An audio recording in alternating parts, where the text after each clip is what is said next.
Christianity today is the largest religion across the globe. Roughly 2.3 billion people consider themselves to be part of the faith in some way, shape, or form. But modern Christianity can often be confusing for many.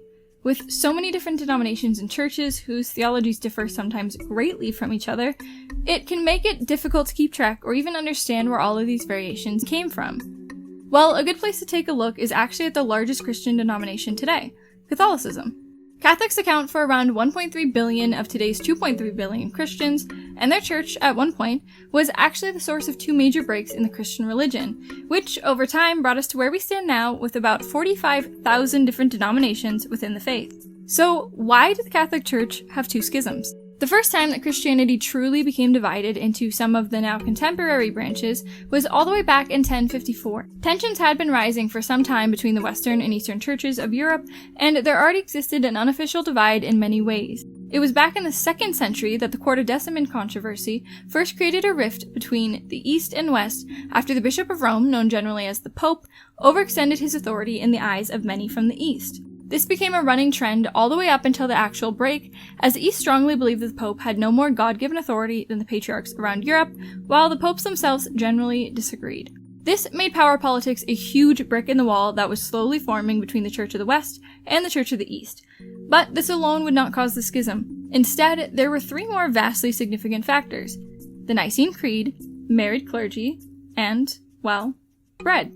The matter of the Nicene Creed may be the most well-known dispute from the 1054 split. Essentially, this was a creed that had been created back in the 4th century at the First Council of Nicaea, and it was adjusted at the Council of Constantinople by the East, as no one from the West was present. The creed is a statement of faith that is still used today across multiple denominations, and according to Canon 7, which was drawn up by the Council of Ephesus in 431, the Holy Council decrees that no one should be permitted to offer a different creed of faith, or, in any case, to write or compose another than the one defined by the Holy Fathers who convened in the city of Nicaea. And St. Cyril of Alexandria, who was president of this council, also chimed in, saying that, "We prohibit any change whatsoever in the creed of faith drawn up by the Holy Nicene Fathers.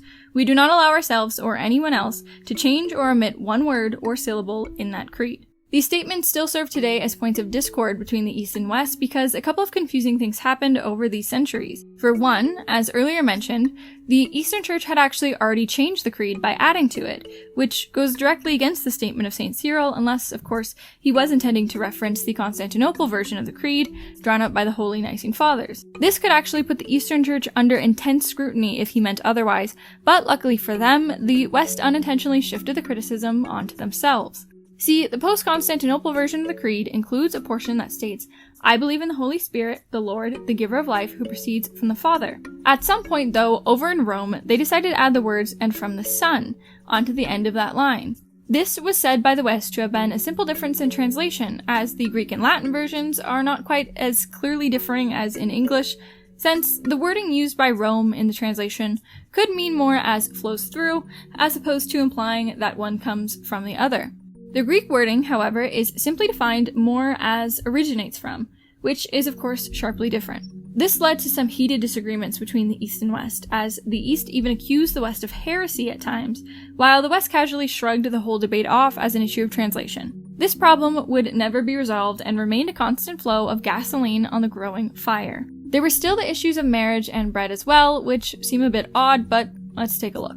In regards to the relationship status of clergy, the West insisted that all priests and bishops must be both unwed and celibate, while the East slightly dissented. The latter felt that a married man should be entitled to become a priest, but they did agree with the West on the fact that someone who was already a clergy member should not then marry. Bishops, in the eyes of both sides, were undebatably required to remain celibate. Although this was all an ideology, not official rules laid out by the East or West, it still added to the tensions between the churches, and so did the bread situation.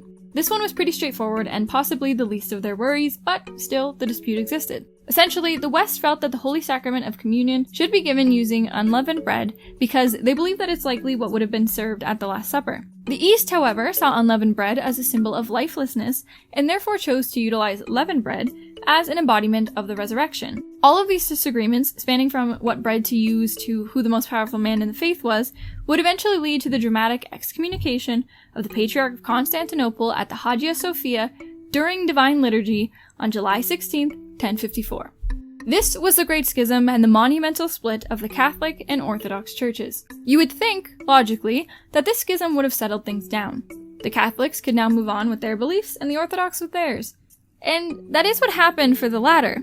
The Eastern Orthodox Church went on to continue its growth, and while it has faced many challenges and threats over the centuries, it still exists today as the Orthodox faith. And though the Catholic Church is, of course, not only still around, but the most prominent branch of Christianity, it actually could have been bigger if it weren't for their second schism, more often known as the Protestant Reformation.